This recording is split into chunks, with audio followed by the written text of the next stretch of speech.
Hello friends, welcome to my YouTube channel the knowledge. तो दोस्तों, कल की तरह आज भी हम आर ओ के कुछ क्वेश्चंस और उनके आंसर हैं जो जो मुझे लगे कि इंपॉर्टेंट हैं। ये प्रीवियस ईयर्स के क्वेश्चंस हैं और उसके साथ मैंने कुछ इंपॉर्टेंट जी के पॉइंट्स भी डाले हुए हैं जो आजकल के सिनेरियो के हिसाब से बहुत इंपॉर्टेंट हैं।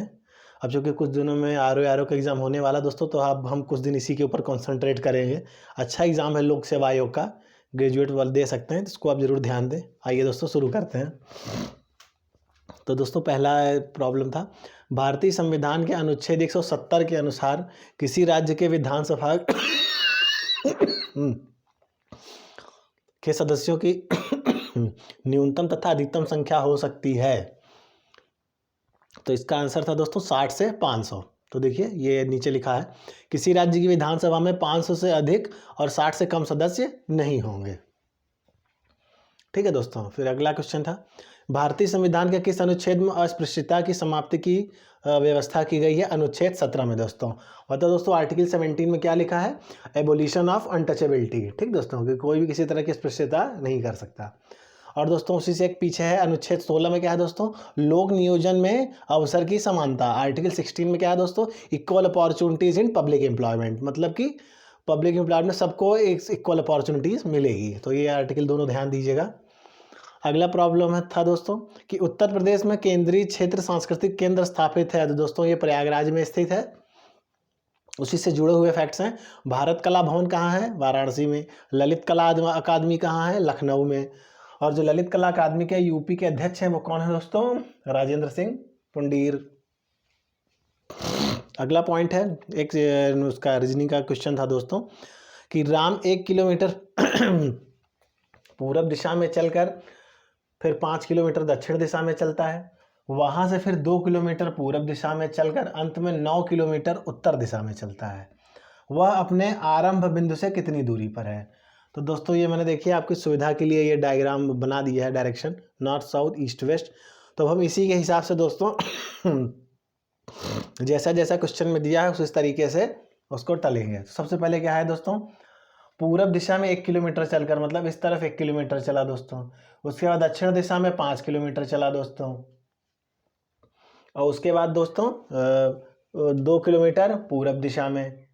फिर दोस्तों अंत में 9 किलोमीटर वो उत्तर दिशा में चलता है। तो दोस्तों, ये 9 किलोमीटर मैंने उठा दिया इसको। अब बताना है कि वो अपने प्रारंभिक बिंदु मतलब O2 से कितना दूर है। मतलब हमको निकालना O1 O2 की लंबाई।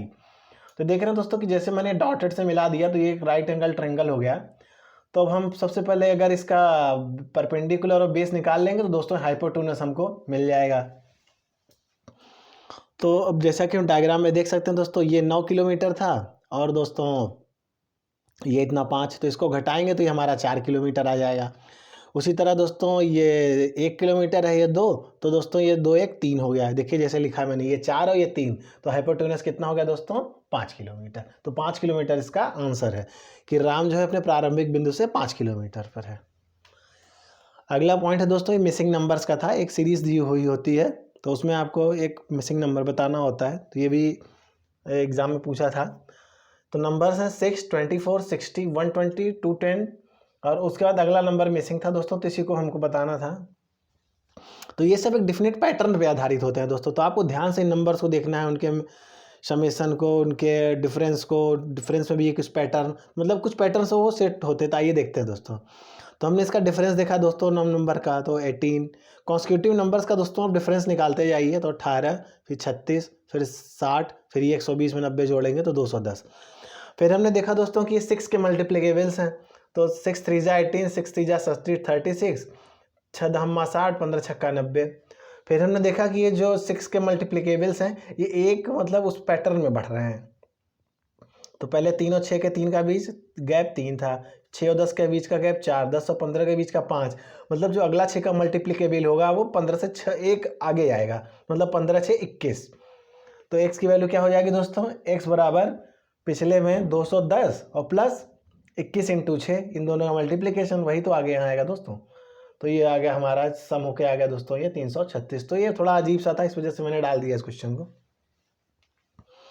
अगला ये भी किसी एग्जाम में पूछा हुआ दोस्तों, रीजनिंग का ही है।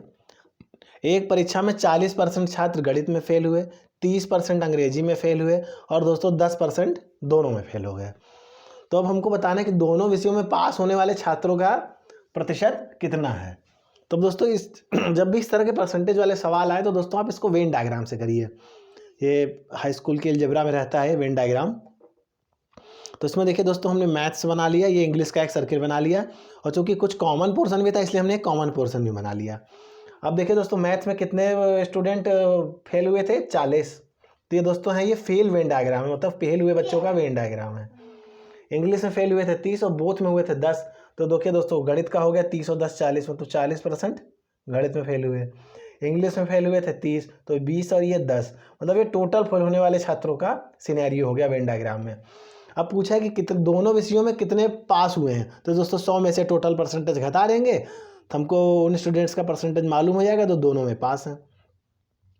तो देखो 100 माइनस दोस्तों 30, 10 40 और 20 60, तो 100 में से हमने ये जोड़ के घटा दिया दोस्तों, ये 40% हमारा आराम से आंसर आ गया।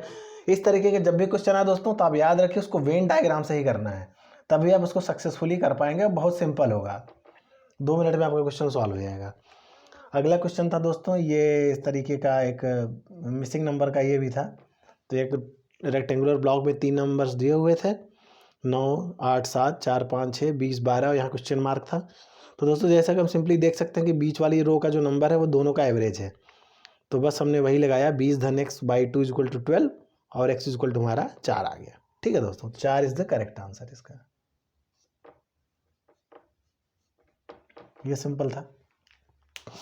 अब दोस्तों ये कुछ हमने क्वेश्चंस ले लिए थे, अब दोस्तों हम आते हैं कुछ थोड़ा जीके फैक्ट्स पे जो आजकल के उसमें चर्चा में है। तो पहला है, अमेरिका ने माइन्यूट मैन थर्ड नाम का मिसाइल लॉन्च किया है, अमेरिका ने। तो अगर आपसे पूछे एग्जाम में माइन्यूट थ्रू किसने लॉन्च किया, तो अमेरिका ने।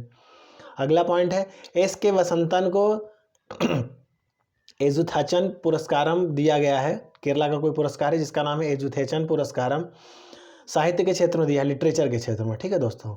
अगला पॉइंट है, Agartala Akhaura cross border rail link है जो भारत और बांग्लादेश के बीच में दोस्तों एक रेलवे लिंक है, अभी रिसेंटली चर्चा में है। अगला पॉइंट है दोस्तों, राफा बॉर्डर क्रॉसिंग मिस्र और गाजा स्ट्रिप के बीच में है। आजकल दोस्तों ये गाजा और इजराइल की लड़ाई बहुत फेमस है, तो ये भी एक पॉइंट अच्छा निकल के आया है कि राफा बॉर्डर क्रॉसिंग कहाँ है, मिस्र और गाजा स्ट्रिप के बीच में है। अगला पॉइंट है, हुरून इंडिया फिलांथ्रोपी लिस्ट 2023 में शिव नाडर ने टॉप किया है। शिव नाडर कौन है दोस्तों, founder of ACL technology. Kerala ने अपने राज्यपाल आरिफ मोहम्मद खान को सुप्रीम कोर्ट में पेंडिंग बिल्स के लिए चैलेंज किया है। अगला पॉइंट है, child has the largest Palestine population outside the Arab world. उसके बाद पॉइंट है दोस्तों, PM 2.5 एक ऐसा वायु प्रदूषक है जो टाइप 2 डायबिटीज़ को विकसित कर देता है। तो PM का मतलब होता है दोस्तों पार्टिकुलेट मैटर, मतलब ये छोटे छोटे पार्टिकल्स होते हैं जो डिफरेंट तरह के पोल्यूटेंट से निकलते हैं। दोस्तों 2.5 उसका साइज़ है, बहुत माइक्रोन में या कुछ उसमें यूनिट में। तो दोस्तों ये जो है अगर आदमी ज़्यादा इसको इनहेल कर ले, सूंघ ले, तो टाइप 2 डायबिटीज़ के अंदर आदमी के अंदर वो इसको बीमारी को डेवलप कर देता है। अगला पॉइंट है, न्यूक्लियर साइज को फर्मी में नापते हैं। तो एक फर्मी बराबर 10⁻⁻15 मीटर। ये देखिए दोस्तों मैंने छोटा छोटा लिखा है, -10⁻³ 3 6 9 12 15, 10⁻⁻ सारे माइनस में है, तो milli micro nano pico fermi, यह आप याद रखिएगा, ऐसा सीरीज में है 3 6 9 12 15 milli micro nano pico fermi. अगला पॉइंट है कि हमारे भारत में परसेंटेज ऑफ इरिगेटेड लैंड कितना है दोस्तों, 35। Canada has the largest coastal line, मतलब कनाडा की जो तटीय रेखा है वो दुनिया में सबसे लंबी है। गांधी सागर जो डैम है दोस्तों इसका मेन काम था इरिगेशन, लेकिन उससे पावर ज़्यादा लिया जा रहा था, तो बिजली ज़्यादा, मतलब जो जिस काम के लिए बना था इरिगेशन के लिए वो न करके इससे विद्युत उत्पादन ज़्यादा किया जा रहा है, इसलिए थोड़ा चर्चा में था। गांधी सागर डैम जो कहाँ है दोस्तों, मध्य प्रदेश के मंदसौर जिले में है, चंबल नदी पर। ठीक, नेहरू जी ने इसकी स्थापना की थी आई थिंक 1954 में, वो भी ध्यान रखिएगा। अगला पॉइंट है दोस्तों कि गंगा यूपी के 28 जिलों में बहती है, ये बिजनौर से घुसकर बलिया से निकल जाती है। ठीक है दोस्तों, तो ये हमारे देश की सबसे लंबी नदी भी है, गंगा नदी। अगला पॉइंट है दोस्तों, Kawas thermal power project Gujarat में है। और फिर दोस्तों एक छोटा सा पॉइंट लिखा मैंने, पहली जनगणना कब हुई थी हमारे देश में, 1872 में। और पहली सफल जनगणना, ठीक है दोस्तों ध्यान दीजिएगा, पहली सफल जनगणना कब हुई थी, 1881 लॉर्ड मेयो ने कराई थी। तो तब से हर 10-10 साल के गैप पे होती है, तो ध्यान दीजिएगा, फर्स्ट सेंसस 1872, लेकिन पहली कंप्लीट सेंसस 1881।